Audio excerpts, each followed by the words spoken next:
के global street में आपका स्वागत है।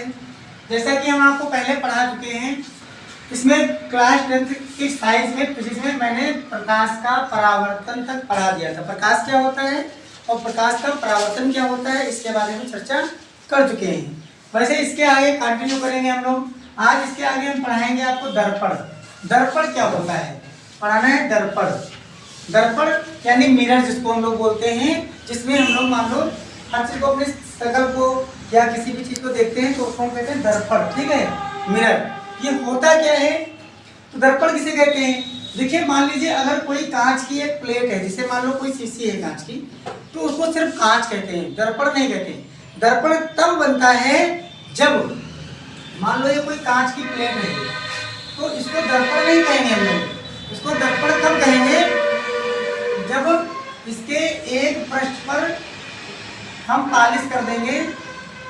तो अब इसका जब एक पृष्ठ हम पालिश कर दिए, तो दूसरे पृष्ठ से प्रकाश का परावर्तन होगा।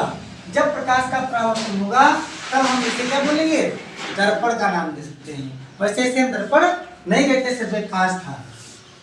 तो दर्पण क्या होता है परिभाषा के रूप में, तो लिख लीजिए, जब किसी कांच की प्लेट के एक पृष्ठ पर पालिश कर दिया जाता है तो उसका दूसरा पृष्ठ प्रकाश का परावर्तन हो जाता है, इसे हम दर्पण कहते हैं। तो दर्पण के प्रकार, अगला क्या है, दर्पण के प्रकार। दर्पण के कितने प्रकार होते हैं? दर्पण कितने प्रकार का होता है? तो दर्पण जो है वो दो प्रकार का होता है। कितने? दो प्रकार का होता है। कौन कौन सा होता है? पहला होता है समतल दर्पण। क्या होता है? समतल दर्पण। दूसरा क्या होता है? दूसरा होता है गोलीय दर्पण। इसको अंग्रेजी में कहते हैं प्लेन मिरर, इसको कहते हैं स्फेरिकल मिरर। तो अब समतल दर्पण क्या होता है? तो समतल दर्पण का मतलब होता है जब किसी, देख लीजिए, जब किसी समतल कांच की प्लेट के एक पृष्ठ पर पालिश कर देते हैं तो उसका दूसरा पृष्ठ प्रकाश का परावर्तन हो जाता है, जिसे हम समतल दर्पण कहते हैं। When we polished one surface of plate of glass, then second surface is reflected the light ray. Then we call that this plane mirror. अगला क्या है आपका, गोलीय दर्पण। गोलीय दर्पण की बात करें तो उसको कहते हैं स्फेरिकल मिरर। तो इसे क्या होता है, ये क्या होता है, किसको कहते हैं गोलीय दर्पण? तो गोलीय दर्पण किसे कहते हैं, जब किसी कांच के खोखले गोले के एक भाग, किसी भाग को काट कर, जैसे ये मान लो इसका कांच का गोला है, इसके इतने हिस्से को काट लिया गया, काट करके इसके एक पृष्ठ, जैसे मान लो इस तरह बनेगा, ये इस तरह बनेगा, इधर हमने क्या कर दिया, पॉलिश कर दिया, तो ये वाला बनेगा गोलीय दर्पण को कहते हैं। तो लिखोगे कैसे, जब किसी कांच के खोखले गोले से एक छोटा सा टुकड़ा काट लिया जाता है और उसके एक पृष्ठ पर हम पॉलिश कर देते हैं तो दूसरा पृष्ठ प्रकाश का परावर्तन हो जाता है, और इसे हम क्या कहते हैं, गोलीय दर्पण। यानी खोखले गोले से काटा गया वह भाग जिसके एक पृष्ठ पर पॉलिश कर देते हैं और दूसरा पृष्ठ प्रकाश का परावर्तन हो जाए, उसको हम गोलीय दर्पण कहते हैं। अब गोलीय दर्पण कितने प्रकार के होते हैं? तो गोलीय दर्पण के जो प्रकार हैं वो कितने हैं? दो हैं। गोलीय दर्पण दो प्रकार के होते हैं। एक होता है उत्तल दर्पण। क्या होता है? उत्तल दर्पण। दूसरा क्या होता है? अवतल दर्पण। तो ये उत्तल दर्पण और अवतल दर्पण क्या होते हैं, यानी कि कॉन्वेक्स मिरर और कॉन्केव मिरर, ये क्या होते हैं? तो देखिए यहाँ पर समझिए। अब हम पहले बताएंगे उत्तल दर्पण क्या होता है। उत्तल दर्पण यानी कॉन्वेक्स मिरर होता क्या है? तो जैसे कि मान लो कोई ये है कांच का, कांच का खोखले गोले का एक टुकड़ा है, काटा गया है। अगर इसके हम अंदर की तरफ, यानी धसे हुए पृष्ठ पर हम पॉलिश कर देंगे तो इसके उभरे हुए पृष्ठ से प्रकाश का परावर्तन होना शुरू हो जाएगा। तो हम कह सकते हैं, यहाँ से याद भी रखना बहुत आसान है, से ऊपर उठा हुआ और तल मतलब तल, यानी ऐसा दर्पण जिसमें प्रकाश का परावर्तन उभरे हुए तल से होता है। किससे होता है? उभरे हुए तल से होता है, उसे हम क्या कहते हैं? उत्तल दर्पण। दूसरा आपका है अवतल दर्पण। क्या है? अवतल दर्पण। अवतल दर्पण यानी कॉन्केव मिरर। होता क्या है? जैसे मान लो इस प्रकार से कांच का खोखले कांच के गोले का टुकड़ा काट लिया गया और इसके उभरे हुए पृष्ठ पर हमने क्या कर दिया? पॉलिश कर दिया। उभरे हुए पृष्ठ पर हमने क्या कर दिया? पॉलिश कर दिया। तो इसका ये दूसरा पृष्ठ जो है, ये जो धंसा हुआ पृष्ठ है, यहाँ से प्रकाश का क्या होगा? परावर्तन होगा। यहाँ से प्रकाश का परावर्तन होगा। ऐसे मान लो कोई किरण इधर पड़ेगी, वापस इधर ही आ जाएगी, यानी परावर्तन हो रहा है। तो कहेंगे हम कैसे?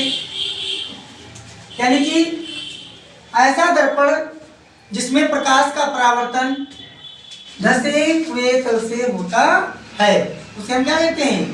अवतल दर्पण। ऐसा दर्पण जिसमें प्रकाश का परावर्तन धसे हुए तल से होता है, उसको हम कहते हैं अवतल दर्पण। ये बहुत ही आसान तरीके से है और जानकारी के लिए बहुत ही इम्पोर्टेंट भी है। जानकारी होना बहुत जरूरी है।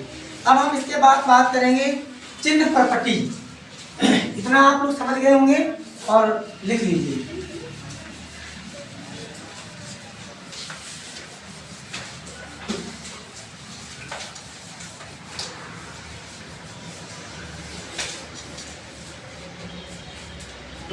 दूसरा है चिन्ह परिपटी, यानी कि साइन प्रॉपर्टीज क्या होती है? जैसे समझो, हम लोग जब न्यूमेरिकल्स लगाते हैं तो वहाँ पे क्या आता है कि डिस्टेंस को कब माइनस में लेना है, कब प्लस में लेना है ना? ये सब समझ नहीं आता है। और प्लस में है तो कैसा इमेज बनेगा, यानी प्रतिबिंब बनेगा, और से मान लो माइनस में है तो कब कैसा प्रतिबिंब बनेगा, ये समझ नहीं आता है। तो उसके लिए समझिए आप लोग, जैसे आपको मैथ में पढ़ाया गया होगा निर्देशांक ज्यामिति। निर्देशांक ज्यामिति में क्या होता है? इस प्रकार से तल होते हैं। तो यहाँ पर एक्स एक्सिस मान लो ये है, एक्स अक्ष है, ये वाई अक्ष है। यहाँ पर आपको पढ़ाया गया था, ऊपर क्या होता है? प्लस साइन होता है, इधर साइड प्लस, ये प्लस होता है, और यहाँ पे जीरो होता है, नीचे माइनस होता है और इधर माइनस होता है। ये बात आप लोगों को मालूम है, अगर मैथ में पढ़ाया जाएगा तो इसको समझिए। यहाँ पर तो यहाँ पर मान लो इस प्रकार से दे दिया गया, आपको मिरर दे दिया गया। तो आपको पता है वस्तु हमेशा इस साइड पर रखी जाती है। इधर मान लो कोई वस्तु रखी है, तो हमने अभी पढ़ाया कि इधर की दूरियां ये है कि ये है इसका छेद जहाँ पर रेखाएं करती हैं, यानी ओरिजिन यहाँ पर समझ के। तो यहाँ से इसको कहते हैं पोल। क्या कहते हैं? पोल, यानी कि ध्रुव। ध्रुव ध्रुव ध्रुव से दूरियां नापी जाती हैं। तो ध्रुव के इस साइड अब आप समझेंगे, इधर क्या होगा ना? माइनस होगा, इधर प्लस, ऊपर की ओर प्लस, नीचे की ओर माइनस। तो मान लीजिए यहाँ पर कोई वस्तु रखी है, यहाँ पर कोई वस्तु रखी हुई है ए बी, तो ये मान लो 15 सेंटीमीटर की दूरी पर है। तो आप समझिए यहाँ पर ये दूरी प्लस में लेंगे या माइनस में? इसको माइनस में लिया जाएगा। अभी बताया गया कि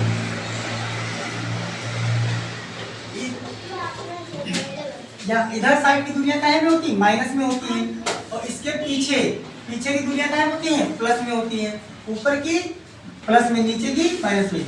मान लो अब वस्तु की लंबाई लेना है तो प्लस में लेंगे, क्योंकि हमने अभी बताया ऊपर की तरफ की दूरियां क्या होती हैं? प्लस में होती हैं। वही चीज मान लो यहाँ से प्रतिबिंब बन गया, इस प्रकार से कोई प्रतिबिंब बन गया, इस तरह मान लो प्रतिबिंब बन गया, तो ये नीचे की ओर है। अगर नीचे की ओर है तो काहे में लेंगे? माइनस में लेंगे। और पीछे है, अगर कोई चीज पीछे बन रही है, तो दर्पण में अगर कोई चीज पीछे बन रही है, तो आप इसका मतलब समझ लीजिए कि वो आभासी प्रतिबिंब होगा। कैसा होगा? आभासी। अगर प्रतिबिंब पीछे बन रहा है तो कैसा होगा? आभासी होगा, और आभासी होगा तो प्लस में होगा। धन्यवाद, आगे मिलते हैं कल।